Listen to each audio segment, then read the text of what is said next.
No, the book really isn't just about the Catholic Church and about priests.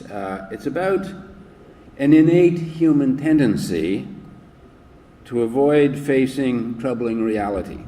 Normally, when somebody is abused and injured, we demand accountability. But when the word sex describes the abuse, we turn away. It isn't something that we want to talk about, never mind respond to by demanding accountability. And I wondered, what is it about sexual abuse? What is it that makes sexual abuse different from, say, sexual assault? Why is sexual abuse implicitly condoned by secrecy? And why, even when there was a concrete response, even prosecution, was it muted by discreet arrests, quick trials, probation, or short sentences? The accused were usually old men. Their accusers usually in middle age, a point in life where they felt they had nothing left to lose by admitting victimhood. A victimhood that other people mostly didn't want to hear about, mostly didn't understand. The more I thought about the issue, the more I realized that what makes sexual abuse so sensitive isn't the perverted sexuality. It's the fact that there is usually a relationship between the abuser and his victim. It happens in the bosom of an intimate community, a parish, or a team, a classroom, or a family. The abuse, initially at least, doesn't feel like an assault because the victim knows, respects, admires, and sometimes even loves the abuser.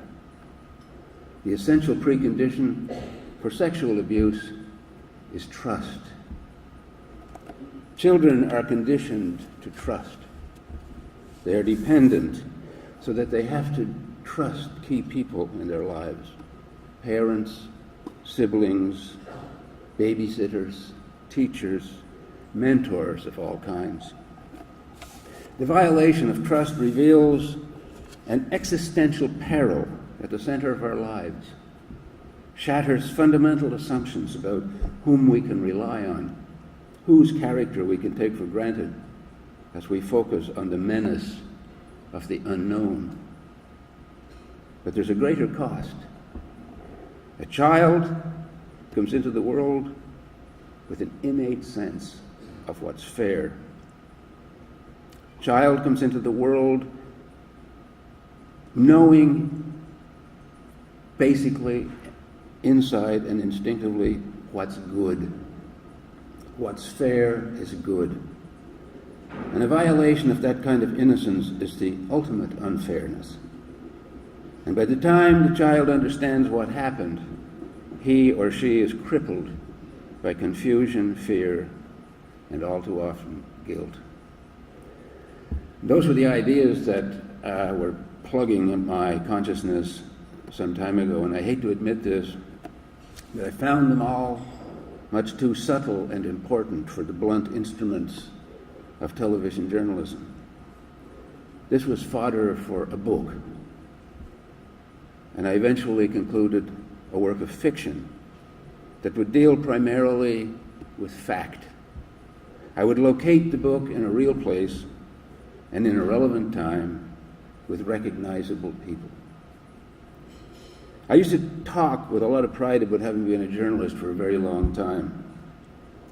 It has now become such a very long time that I don't even like to think about it much anymore, let alone reveal it. In addition, there's a lot of journalism today that needs a whole lot of explaining and justification. And I find myself losing the enthusiasm that's required to make excuses for a lot of the posturing and histrionics that pass for journalism.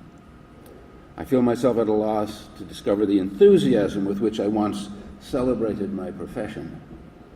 I have that much in common now with the clergy. So I considered fiction as an appropriate vehicle for a story about sexual abuse and suicide, taking account of the fact that the very best of fiction, like the very best of journalism, explores real people and events for meaning and truth. At a younger age, I read a lot of Dickens and Victor Hugo, Upton Sinclair, John Steinbeck. And I remember recognizing that the very best of fiction writers don't make much up.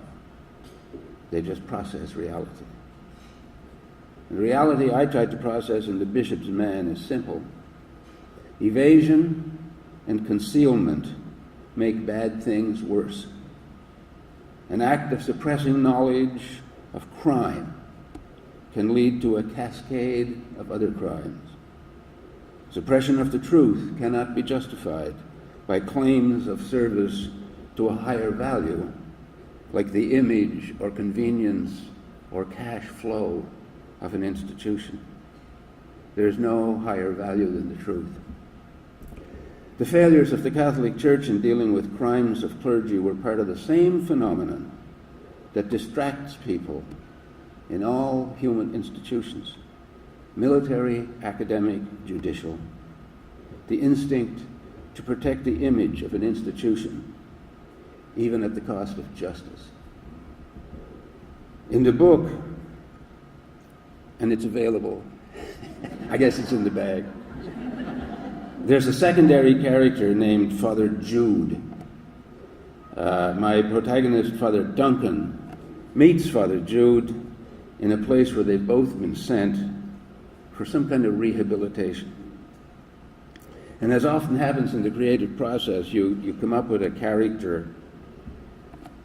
You're in a moment of some sort of challenge or despair, and you invent a character to solve your problem, and you expect this character to serve a one-scene, one-note problem. And sometimes they engage the story in such a way that they stay on, and they become important. And in this particular case, Father Jude becomes almost pivotal near the end of the book. And near the end of the book, it's Father Jude who comes up with a brief soliloquy, very brief, it's only about a paragraph long, that, in my opinion, if people ask me, what is the last thing you want people to remember when they put the book down? It comes out of Father Jude's mouth, and it encapsulates the moral of the story. On the last day of their rehabilitation, Father Duncan and Father Jude are out for a walk. They're talking about the challenges ahead of them, back in the real world where they'll be priests again. Both men know that a lot of their struggle has to do with a kind of blind loyalty to a church that demands absolute subservience. And Father Jude says to Duncan, it's always a mistake to identify too closely with any institution. That might have been our downfall, losing ourselves in the vastness of the Holy Mother Church, forgetting who we are as people, our personal uniqueness. Institutions are amoral, he said. We should never lose touch with our individuality. Once you lose that, you lose touch with the basics, the right and the wrong of things. I have to think that we are conditioned to do the right thing as people, but not as institutions. There's no morality in an institution. It's just a thing.